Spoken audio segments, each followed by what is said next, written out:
Hello，小朋友，今日呢，波兒要講一個又有船又有水，仲有把劍嘅成語故事，就係刻舟求劍。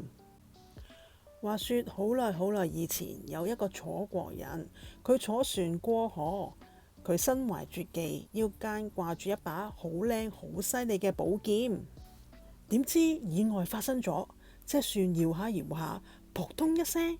把寶劍跌咗落水，沉咗落河底啊！但係佢竟然冇叫船家停船，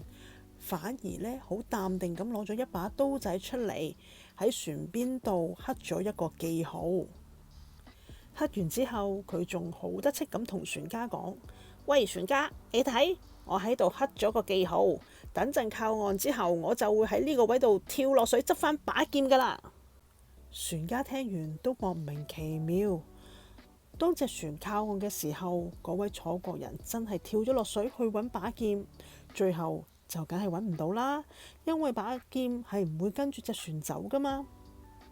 所以呢，刻舟求劍呢個成語就係用嚟形容一啲好死板唔識變通嘅人，明明情況已經變咗，但佢仲用舊嘅方法去解決問題，結果梗係失敗啦。